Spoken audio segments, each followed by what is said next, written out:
안녕하세요. 오늘은 알기 쉬운 성경 이야기 에스겔 편을 여러분과 함께 같이 나누면서 은혜를 받고자 합니다.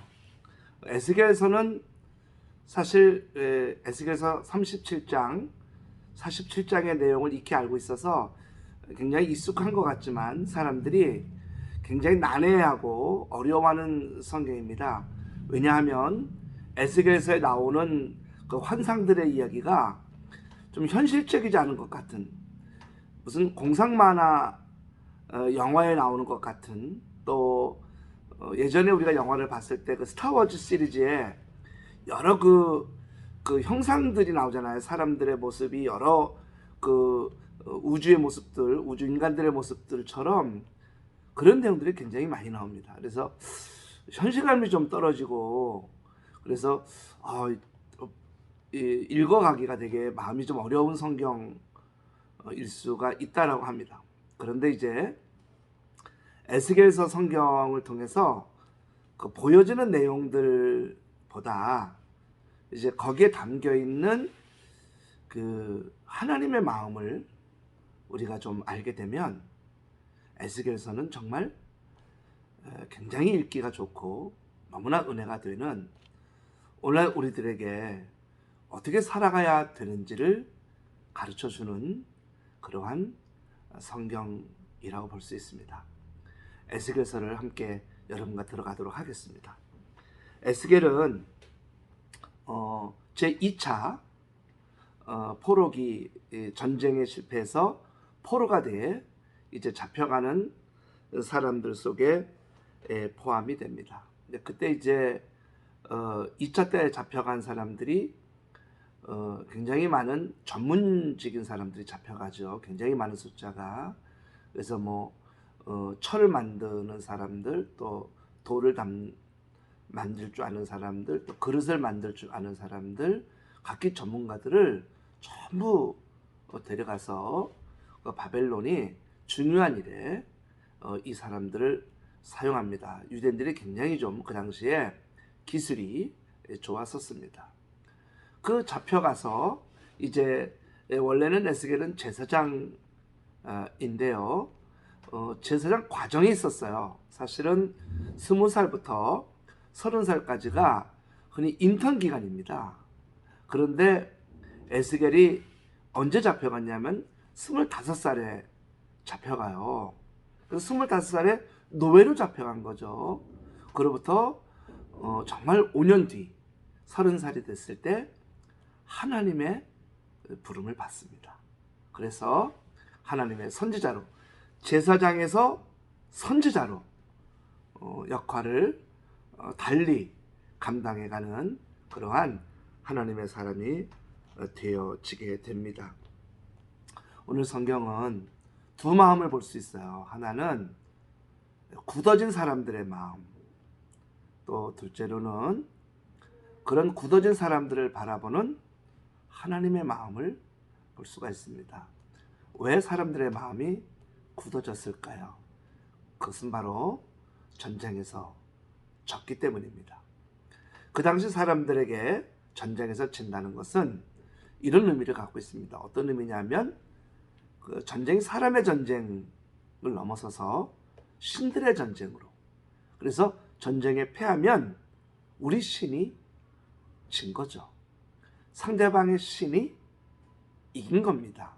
자기들이 왜 잘못해서 졌는지는 묻지도 말고 따지지도 않고 오직 신이 졌다 생각을 해요. 그래서 이들은 어떻게 우리를 이 전쟁의 포화 속에서 망하게 하고 지게 하고 포로로 잡혀가게 할까? 이 처참한 포로들의 삶을 아는가? 어떻게 이렇게 수많은 어려움을 주나? 이러한 그 상황에 놓여 있던 사람들의 마음은 하나님에 대해서 마음이 닫혔어요.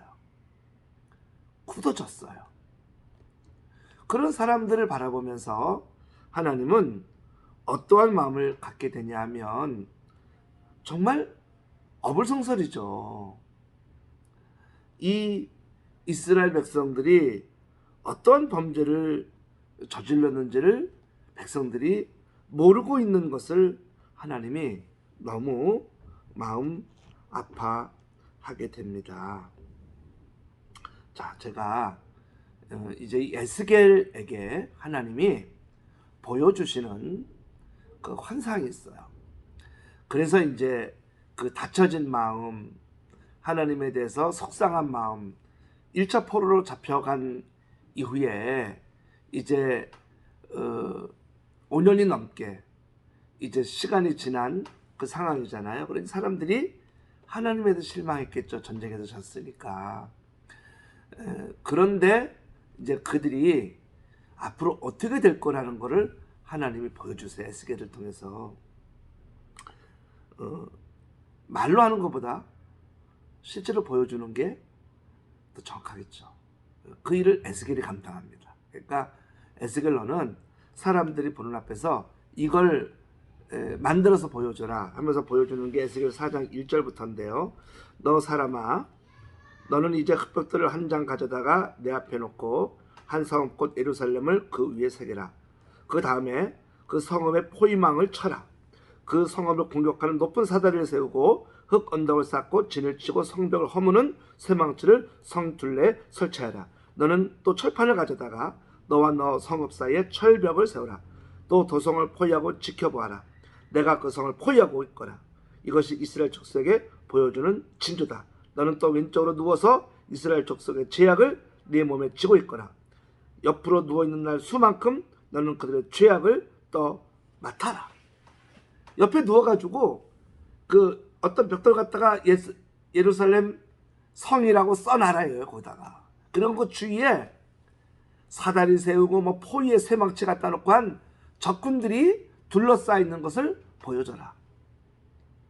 즉 1차 전쟁에 패하고 포로로 잡혀간 이후에 아직도 깨닫지 못하는 이스라엘 백성들에게 앞으로 닥친 환난은 어마어마할 거라는 걸 보여주는 거예요.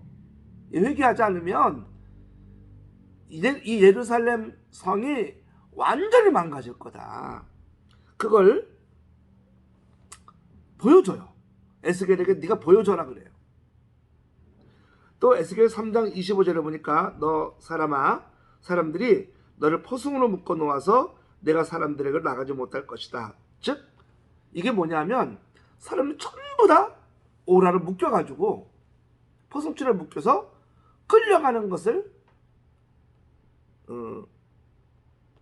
내가 보여줘라. 말해라. 그렇게 될 거라는 걸. 그러니까 백성들이 하나님 앞에 삐지고 속상해가지고 토라져 있는 마음, 그럴 때가 아닌 거예요. 지금 너무나 죄를 회개하고 돌이켜야 되는데 하나님께 삐져 있단 말이에요. 그것에 대해서 너희들 계속 그 상태가 되면 어떤 일이 벌어지는 앞날이 있는데 지금 그러고 있을 때냐고 하는 거죠. 이걸 너는 알려라. 나는 너를 파수꾼으로 세우겠다. 에스겔 3장 17절 사람아, 내가 너를 이스라엘 족속의 파수꾼으로 세웠다. 그러므로 너는 내가 하는 말을 듣고 나를 대신하여 그들에게 경고하여라. 18절 가령 내가 악인에게 말하기를 너는 반드시 죽을 것이다 할 때에 네가 그 악인을 깨우쳐 주지 않거나 그 악인에게 말로 타일러서 그 악한 길을 버리고 떠나 생명을 구원받도록 경고해 주지 않으면 그 악인은 자신의 악한 행실 때문에 죽을 것이다. 나는 그 사람이 죽은 책임을 너에게 묻겠다. 에스겔 7장 9절 내가 너희를 아끼지도 않고 불쌍히 여기지도 않겠다. 오히려 나는 너희의 모든 행실에 따라 너희를 벌하여 역겨운 일들이 바로 너희 한가운데서 벌어지게 하겠다. 그때 비로소 주가 이렇게 치는 것임을 너희가 알게 될 것이다. 에스겔 33장 5절 그는 나팔 소리를 듣고서도 그 경고를 무시하였으니 죽어도 자기 탓인 것이다. 그러나 파수꾼의 나팔 소리를 듣고서 경고를 받아들인 사람은 자기의 목숨을 건질 것이다. 그러나 만약 그 파수꾼이 적군이 가까이 오는 것을 보고서도 나팔을 불지 않아서 그 백성이 경고를 받지 못하고 적군이 이르러 그들 가운데서 어떤 사람을 덮쳤다면 죽은 사람은 자신의 죄 때문에 죽은 것이지만 그 사람의 죽은 책임은 내가 파수꾼에게 묻겠다.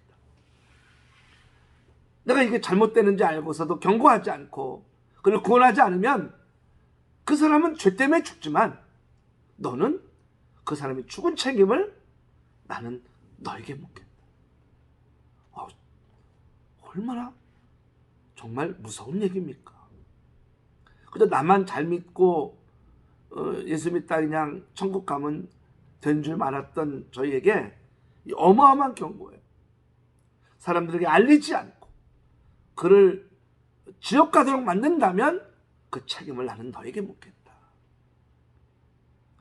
정말 저는 절박한 마음으로 영혼을 구원하는 현장으로 정말 뛰어들어야 한다는 말씀을 오늘 성경은 우리에게 증거하고 있습니다.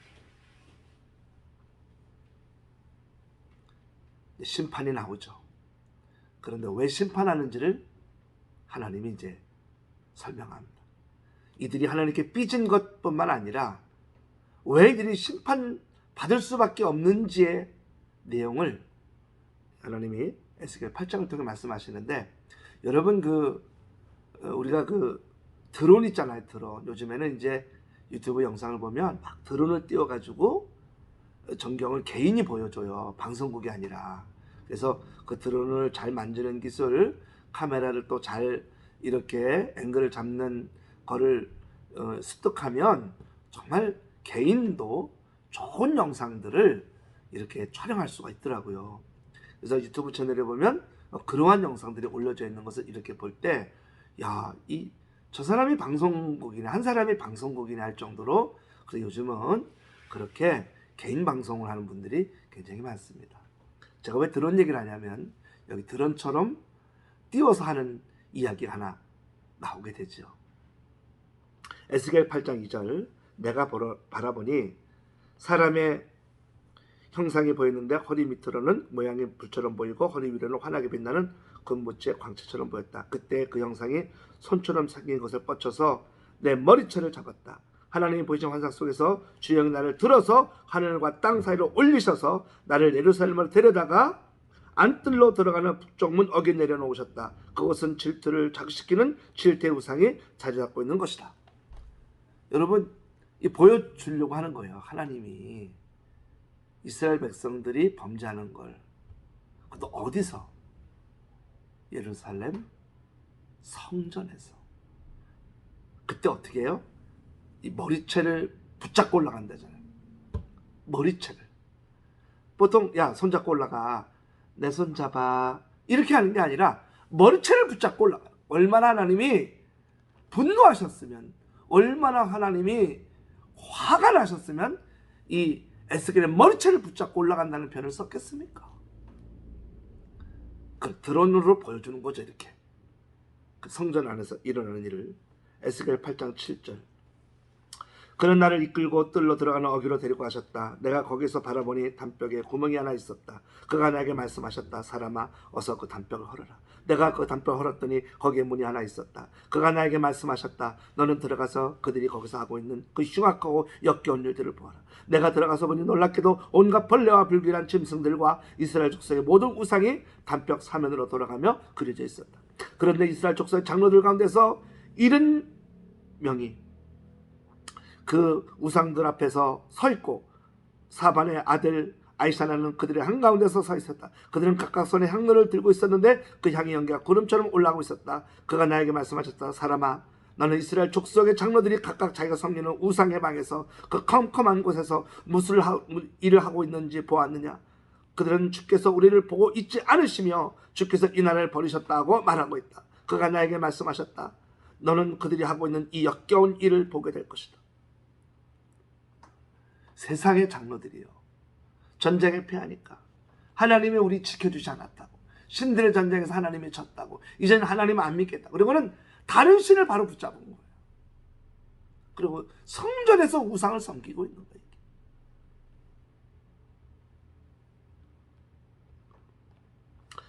16절, 그가 나를 주의 성전 안뜰로 데려가셨는데 주의 성전 어귀에 바로 현관과 제단 사이 사람이 숨을 5명이나 있었다. 그들은 주의 성전을 등지고 얼굴 동쪽으로 하고 서서 동쪽 태행하게 절을 하고 있었다. 그가 내게 말씀하셨다. 사람아, 내가 잘 보았느냐? 유다 족속이 여기서 하고 있는 저 역겨운 일을 작은 일이라고 하겠느냐? 이걸 작은 일, 하나님을 등지고 태양신을 섬겼다. 왜? 그 신이 더 세다고 생각합니다. 이러니 하나님이 얼마나 이걸 분노하시고 심판을 하시겠어요. 결국은 이스라엘 백성들 다 포로로 붙잡아 가고 예루살렘 성전이 파괴되고 완전히 예루살렘 성에 있는 건물들은 다 파괴돼서 재기불능 상태가 될 정도로 그렇게 망가져 버립니다. 회개했어야죠. 한번 어려움을 겪었을 때 바로 그들이 회개했어야 되는데 오히려 더 역겨운 일을 하고 다른 신을 찾아가서 믿고 앉아 있으니 이게 얼마나 하나님 보시기에 역겨웠겠습니까? 그런데도요, 이 하나님 보세요. 이 하나님이 이걸로 에스겔을 끝나지 않고 이제 뒤에 보면 그럼에도 하나님은 이들을 다시 회복시킵니다. 이게 하나님의 마음. 하나님은 당신의 백성을 끝까지 망가뜨리지 않고 다시 회복을 시켜 깨닫게 하시고 회개하시고 돌이키게 하신 후 하나님은 그들을 회복시켜. 에스겔서 36장 21절 나는 이스라엘 족속이 여러 나라에 흩어져서 가는 곳마다 더럽혀 놓았지만 내 거룩한 이름이 더럽히는 것을 그대로 둘 수 없다. 그러므로 너는 이스라엘 족속에 전하여라. 나 주 하나님이 이렇게 말한다. 이스라엘 족속아, 내가 이렇게 하려고 하는 까닭은 너희들을 생각해서가 아니라 너희가 여러 나라 중에 흩어져서 가는 곳마다 더럽혀 놓은 내 거룩한 이름을 회복시키려고 해서다.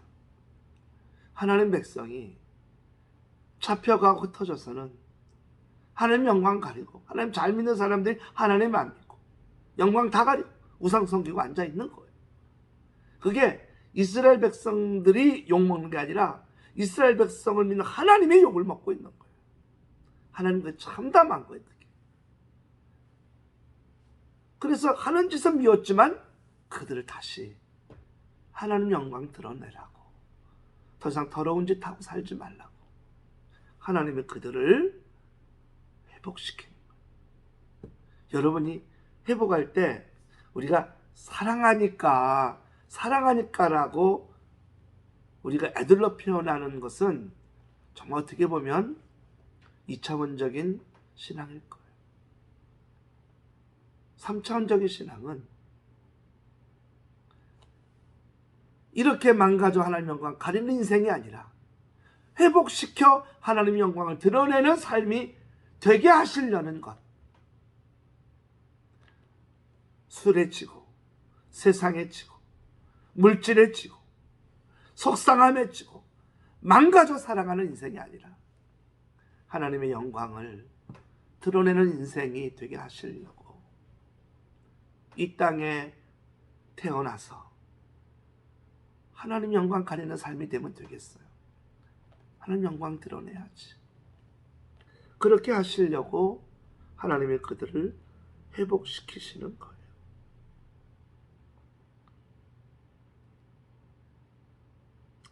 너희가 여러 나라에 흩어져 살면서 내 이름을 더럽혀 놓았으므로 거기에서 더럽혀진 내 큰 이름을 내가 다시 거룩하게 하겠다. 이방 사람들이 지켜보는 앞에서 너에게 내가 내 거룩함을 밝히 드러내면 그때 비로소 그들도 내가 주인 줄 알 것이다. 나 주 하나님의 말이다. 에스겔 36장 23절이었습니다.